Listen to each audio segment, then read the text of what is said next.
Indiana, especially like with their free agents, they're gonna be a great team. But to not have the defending champs on TV more, I think it's kind of crazy. Caitlin Clark is getting the most nationally televised WNBA games this season, by a mile. And Minnesota Lynx star Napheesa Collier doesn't think that's right. She said as much on ESPN's First Take, essentially questioning why Clark's Indiana Fever have so many TV dates while other teams, even the defending champs, have fewer.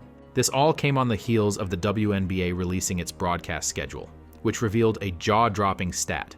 The Fever will have 41 of their 44 games aired nationally, a new record. In other words, virtually every time Caitlin laces up, it'll be on national TV. Many fans and analysts thought this was a no-brainer.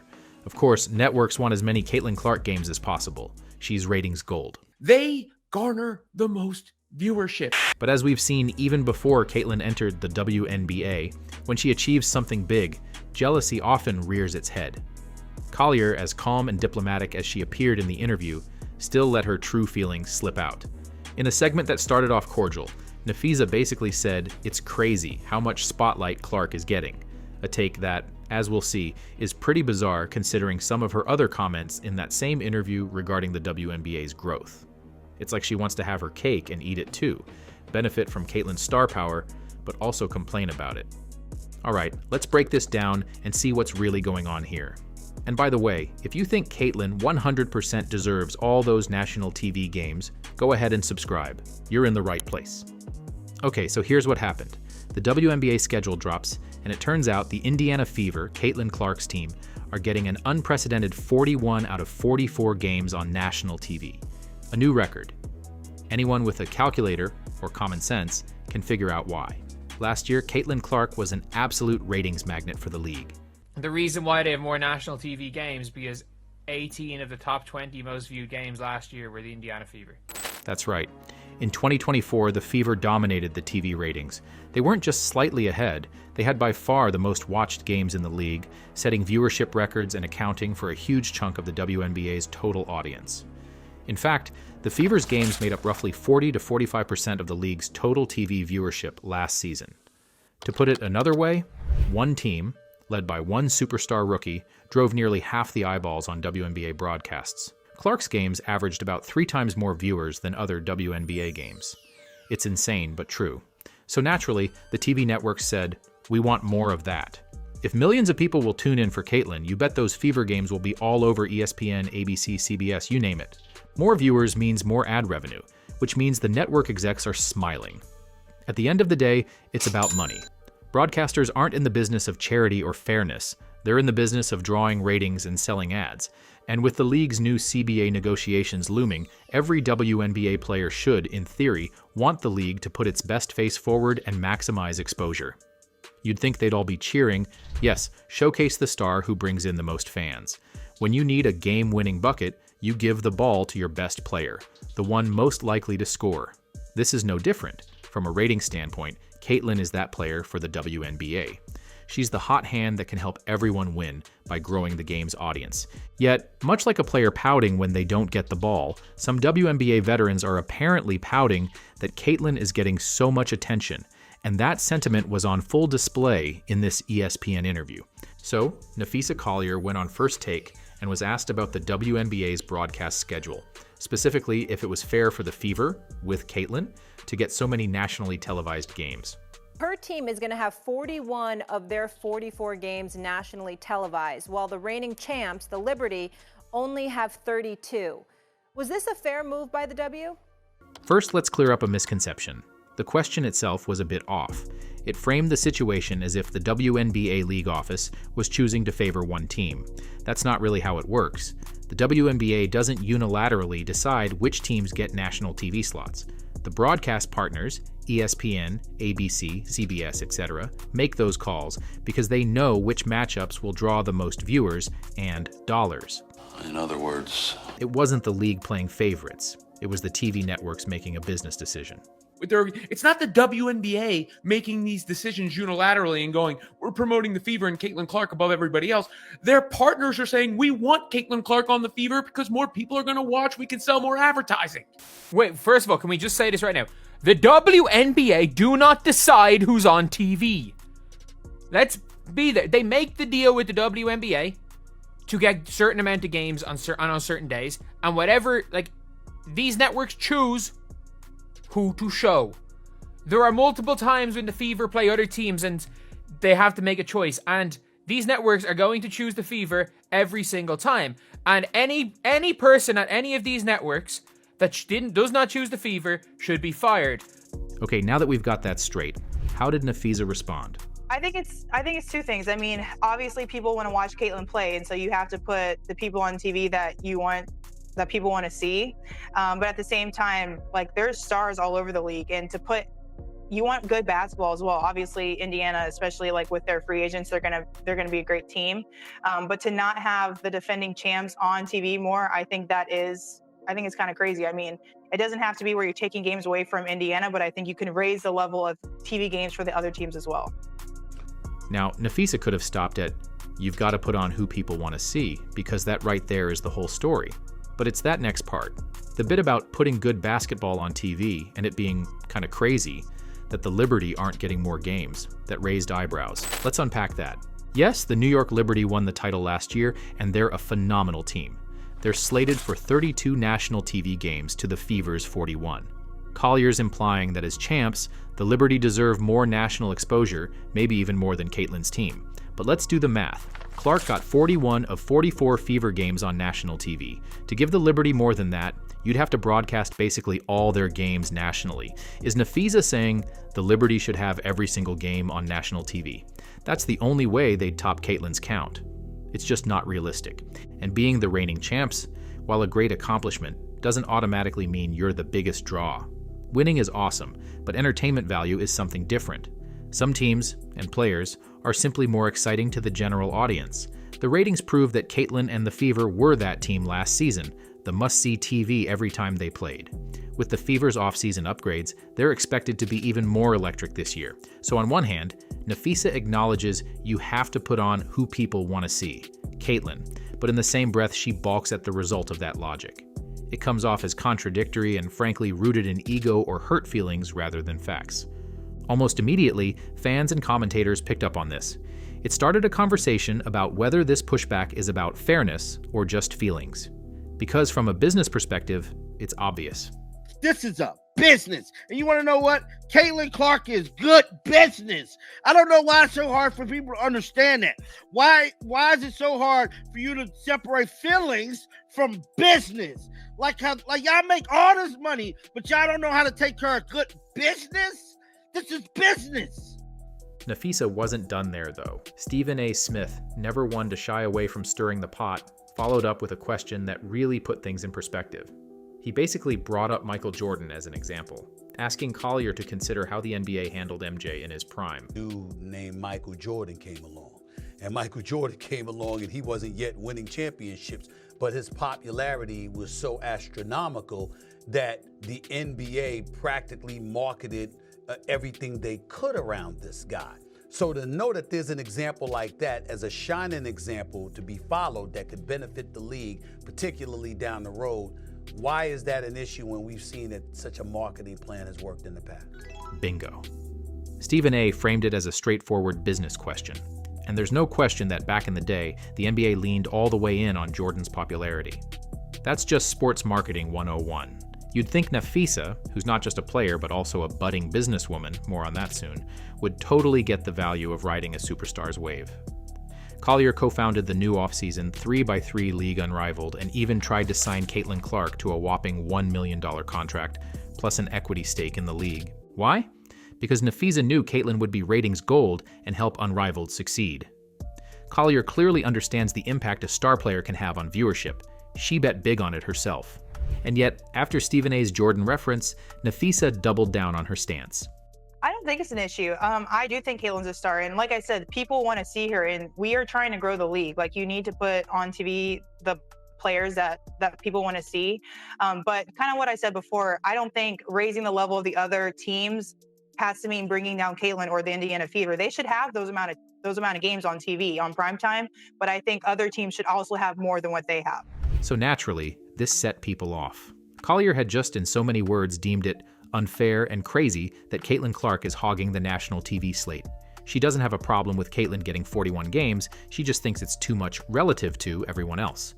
Remember, nobody is being kept off TV entirely. The Liberty still have 32 games nationally, which is a ton. But the tone of Napheesa's response suggested she felt slighted on behalf of other teams. It struck a nerve because it seemed to ignore reality. Let's call it like it is. What's really driving this pushback is a sense of equity and ego, not actual injustice. Napheesa Collier's viewpoint that the distribution of TV games should be more fair comes from a good place in theory, wanting all teams to shine, but it overlooks how the entertainment industry works. The WNBA and its broadcasters have everything to gain by featuring Caitlyn heavily. And guess what? If some other team or player was the bigger ratings draw, they would have gotten the lion's share of TV time. If Napheesa's own Minnesota Lynx were guaranteed to pull in millions of viewers every night, you can bet those networks would schedule all 44 of their games on national TV in a heartbeat. This isn't personal, it's business.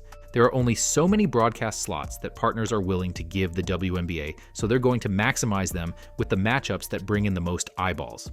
It's really that simple. Collier calling it crazy is ironic, because what's truly crazy would be not capitalizing on a phenomenon like Caitlyn Clark. It's no different than what we saw with teams literally changing arenas to accommodate Caitlyn's popularity.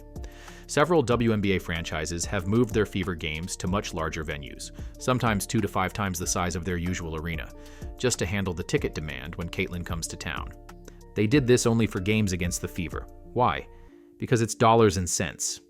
They know those games will sell out and then some. It's the same principle on TV. Collier's stance starts to look short-sighted here. She's so focused on everyone getting equal shine that she's missing the bigger picture. Caitlyn's spotlight actually shines on all players. Clark isn't playing alone out there. Every time the Fever are on national TV, another team is right there with them, playing in front of 1 million+ viewers they might not otherwise get. That's an opportunity for those players to make a name for themselves, to impress fans who tuned in for Caitlyn. The spotlight may center on Clark, but it extends to her opponents. A rising tide lifts all boats if you let it. This notion that the rest of the WNBA is being slighted, I just think is counterintuitive because the rest of the WNBA is being boosted. I don't know how many different ways I have to say that. I mean, Napheesa Collier, as much as she might have a beef with not being promoted enough, is a much bigger name now than she was this time last year. Exactly. Collier's premise, that other teams play good basketball and therefore would draw just as much if given the chance, is flawed. It's not a knock on the quality of other teams.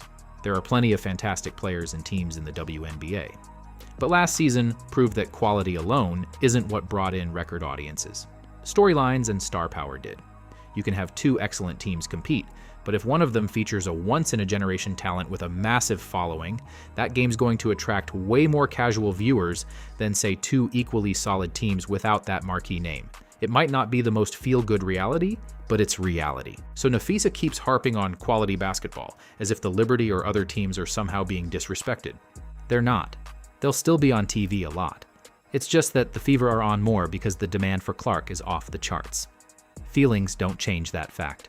Collier's argument, while diplomatically stated, boils down to feelings over facts, and that's why it's falling flat.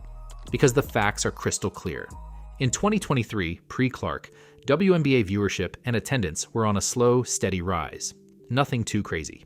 Enter Caitlyn in 2024, and the league saw an explosion of interest unlike anything in recent memory. Attendance spiked in arenas around the country whenever the Fever came to town. Remember those arena upgrades for her games. And TV viewership?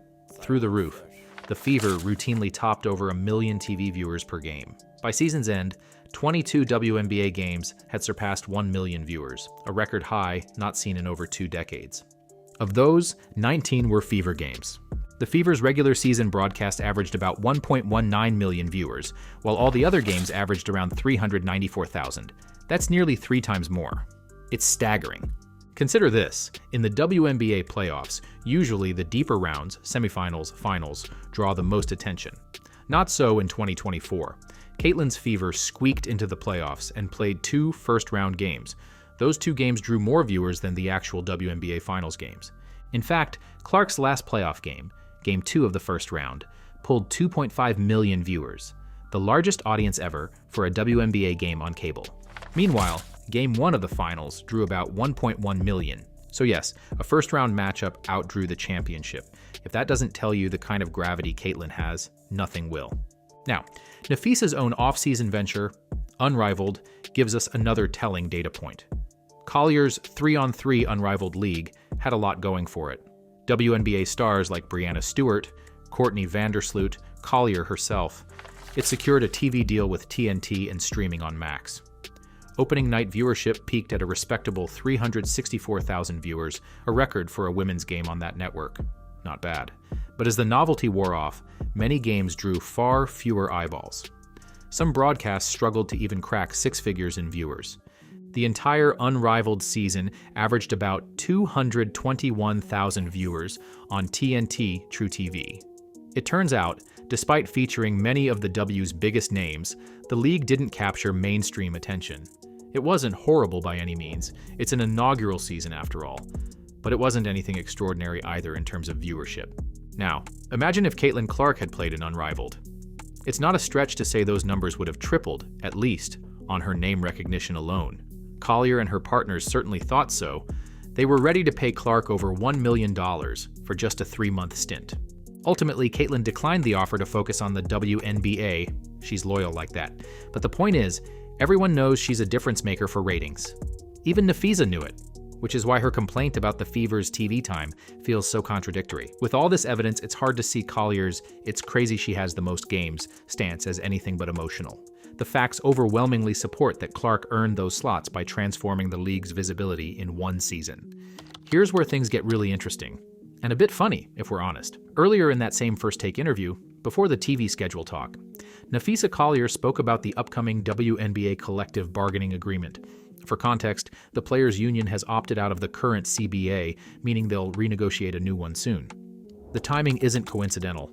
They did it because of the surge in popularity the league experienced. Since, you guessed it, Caitlin arrived, the players see the league growing, and understandably want a bigger piece of the pie. Some players, like LSU star-turned-WNBA rookie Angel Reese and Collier herself, have even floated the idea that they're willing to strike if they don't get what they consider fair in this new deal. That's a strong stance, and it has made a lot of fans nervous. Nobody wants to see momentum halted by a work stoppage. When pressed on this, Napheesa did not back down 1 inch. I think we're in a great position. I mean, as you guys have seen, the sport is just exploding. I mean, you saw it with the viewership in the WNBA last year, with Unrivaled this year. Like, people are tuning in. And so I think we're in a really great position where we have all the leverage as players right now. We have the most leverage we've ever had as WNBA players, and we have to use it to our advantage. Like, the time for change is right now, and so we have to take advantage of it. Now, first of all, a quick reality check. It was cute of Napheesa to lump in Unrivaled there as if it had massive ratings. It didn't. Nice try. The real kicker was her saying players have all the leverage. That phrase sent social media into a frenzy, and not in the way Collier would have hoped.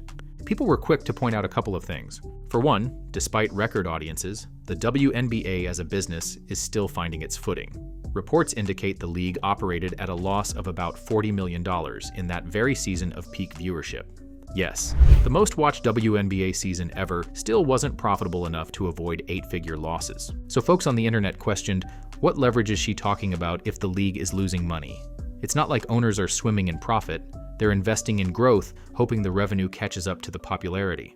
One post summarized it. WNBA just lost $40 million with the most viewers ever. What leverage is she referring to? Then there was the obvious irony. Collier championing rising viewership as a bargaining chip, then practically in the next breath complaining about the very phenomenon, Caitlin's exposure, that caused those numbers to rise. Another YouTuber put it perfectly. Yes, use the leverage, and then complain about the only player that brings in millions of viewers being on TV too much. Oof. That one had to sting, because it encapsulates the contradiction in Napheesa's stance. And that comment is incredibly important. Napheesa is out here talking about how attendance and viewership have skyrocketed, but carefully avoids saying why. She doesn't mention the Caitlin Clark factor at all, even though deep down she knows it. How can we be so sure she knows? Because again, she personally tried to sign Caitlin to her league for $1 million. You don't do that unless you recognize this player's unique draw. Collier and every player in the WNBA saw what happened in 2024. Caitlin turned the league into front-page news. Yet on First Take, Napheesa spoke in generalities like, "We've earned more because the league is growing." The truth is the players are negotiating on the back of what Caitlin generated. She is the engine that turbocharged the WNBA's popularity in the past year. The players collectively are hoping to benefit from that, which is fine, that's how it works. But it's disingenuous not to credit the driver of that growth. At the end of the day, it does come off as ego and pride creeping in. I understand where Napheesa is coming from to an extent.